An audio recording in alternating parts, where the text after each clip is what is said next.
2006 was the year that turned me into the football fanatic I am today. From stickers to trading cards, from fierce rivalries to epic generational clashes, that year had it all. I honestly couldn't have picked a better era to fall in love with the game. But once the dust had settled from my very first World Cup, it was time to follow my second ever league season, and boy was I spoiled. 2006-07 Bwin Liga had 2 fewer teams than the year before, but that didn't stop it from being one of the most entertaining seasons ever. We had a star-studded Benfica squad, the rise of Sporting's so-called golden generation, and a Porto side making drastic decisions just days before kickoff. Yet somehow, the big three were more evenly matched than ever before, and maybe ever again. We saw young ballers take over, violent Greeks who thought this was still Sparta, and even a courtroom war between 2 clubs who believed they belong in the top flight. This was chaos. This was brilliance. This was the Portuguese League in 2006-07, and today I'm here to tell you all about it. So first, and as usual, let me give you some context. The 2006-07 preseason has to be one of FC Porto's craziest in recent memory. Adriaans was Porto's manager, and he had led them to a league and cup double, but the Dutchman had demands the club simply couldn't afford. Adriaans wanted to bring in Jan Vennegoor of Wisseling because he believed that none of the available strikers were good enough for the number 9 role. He wanted a team molded entirely in his image, and that wasn't negotiable. So when Rui Costa rejected his demands, he straight up quit on the spot. After all, this relationship was doomed from the start. Adriaans was never a consensual figure among the Porto faithful, and his abrasive approach, illustrated by how he dismissed Rui Costa, benched Vitor Bahia and clashed with players, culminated in a final straw: his refusal to let players eat at the same time as the rest of the coaching staff. Which might sound ridiculous, but it also made the club's decision much easier. Of course, all of this happened just 15 days before the league started and a week before the Super Cup. Still, Porto reacted quickly and brought in Jesualdo Ferreira. The experienced coach had just joined Boa Vista after a great stint at Braga, but the chance to manage the title contenders spoke louder. He wasn't on the bench when Porto won the Super Cup, but his arrival clearly calmed the waters in the Invictus city. Meanwhile, Benfica were also rejected by a Dutchman, but at least this one did it early. The Eagles wanted to keep Ronald Koeman, but he received an offer from PSV and decided to walk away. To replace him, they brought in Fernando Santos, who didn't exactly have a cohesive team, but did have a squad filled with iconic names from Portuguese football. Michael Nuno Gomes, Montou, the returning Rui Costa, and a pre-Afro David Luiz in his first season outside Brazil. Of course, there were also some meme-worthy names: Moreto, Marco Ferreira, Kiki Fonseca. Yeah, these guys were pretty useless. Across town, the youth revolution at Sporting was full steam ahead. After introducing Moutinho, Custódio and Nani in previous seasons, now came Yannick Jaló, Miguel Veloso, Bruno Pereirinha and Rui Patricio. This Sporting team showed real promise, and after a strong end to the 05-06 season, there were big expectations for what Paulo Bento could cook up. As for the rest, 2 teams clearly stood out from the pack. Braga, who step by step were earning the title of best of the rest, had an intriguing squad featuring João Vieira Pinto, Jorge Luiz and Diego Costa. Yes, that Diego Costa. Although to be fair, he barely played before heading to Spain the next year. The other team that caught my eye back then was Boa Vista. After a sharp decline in performance following their title-winning days, they began signing extremely random players: Roland Lins, Rafael Grezlak, Przemysław Kazimierczak, all intriguing additions who actually proved useful, but the core of the squad lacked the grit and quality of early 2000 Boa Vista. And of course, if we're talking mid-table teams, we have to mention the shit show that was the Mateus case. I'm not gonna go into full detail because I already made a 10-minute video dissecting this mess, but here's the short version. Gil Vicente used Mateus when they weren't allowed to, but technically they were right, because the law that prevented them from using him had already expired. Still, both the Portuguese League and Football Federation sided with Belenenses. The process dragged on for ages, to the point that Gil Vicente missed the opening rounds of the second division, still hoping to be reinstated into the top flight at Belenenses' expense. Which didn't happen.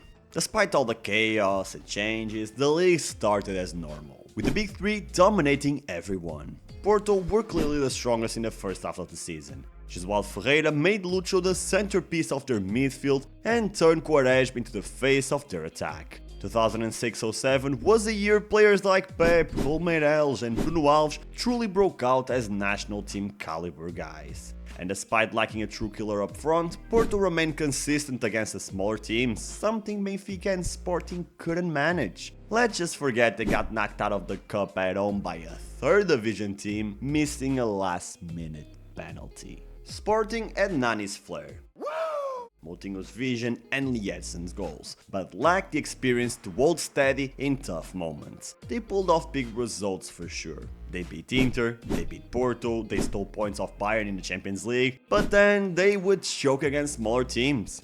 Benfica had flashes of brilliance, especially with Rui Costa spreading magic and meekly tearing defenses apart, but something was always missing. Maybe it was balance, maybe it was tactical consistency, maybe a bolder coach than Fernando Santos. That much was evident in their European campaign.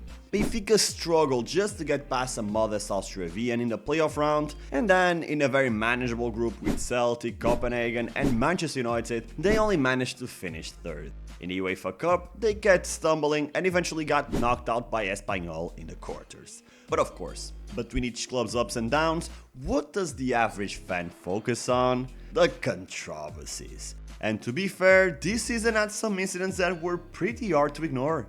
First, the Porto vs Benfica clash in 2006. At home, the Dragons were dazzling with Anderson and Quaresma. By the 20th minute, they were already up 2-0 and it felt like more goals were coming, but Katsuranis had other plans.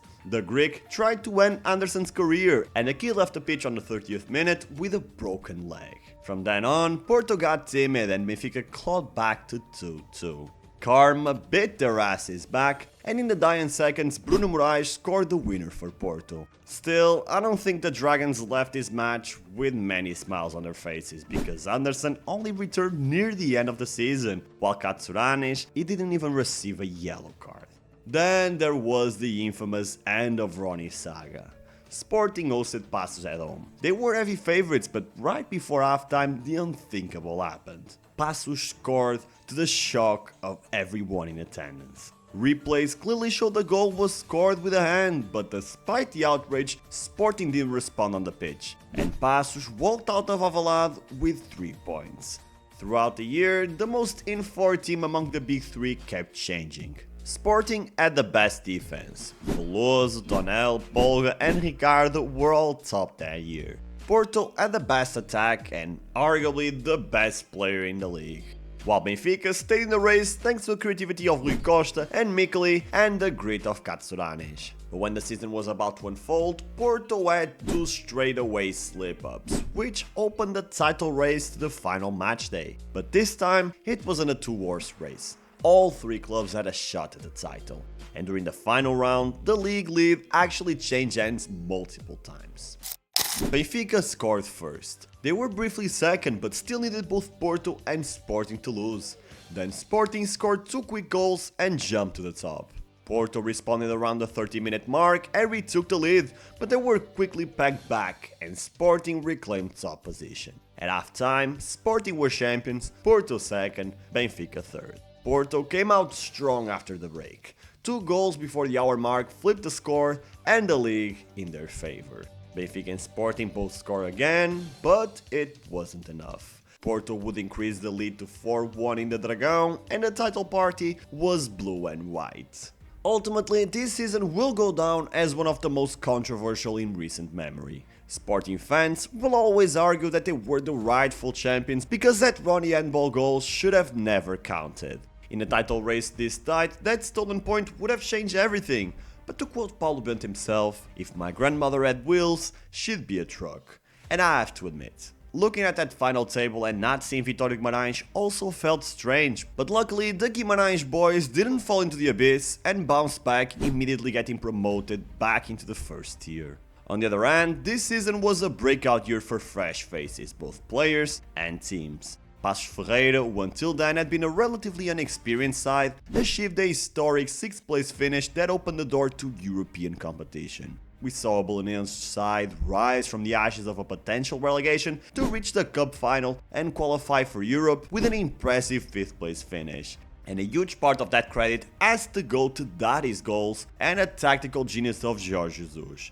Genius that often bordered on madness. After all, this was the same season where Jorge Jesus and 50 Cent nearly got into a fist fight. Boa Vista, meanwhile, despite some promising signings, ended up in the bottom half of the table, which to me marked the beginning of an endless decline they've never really recovered from. In the relegation battle, we even got last day drama, with bottom of the table Setúbal pulling off a great escape and dooming Aves and Beira-Mar to relegation just 1 year after being promoted.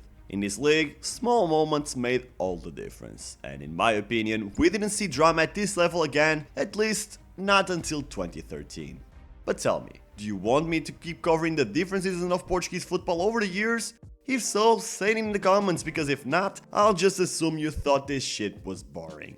Also, feel free to drop suggestions of other curiosities you'd like to see in these types of videos. And of course, subscribe to Throne FC. I'm on my mission to get it to 10k subs, but I need your help.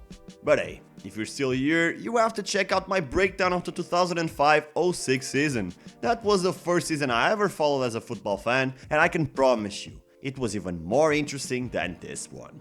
I'll see you there.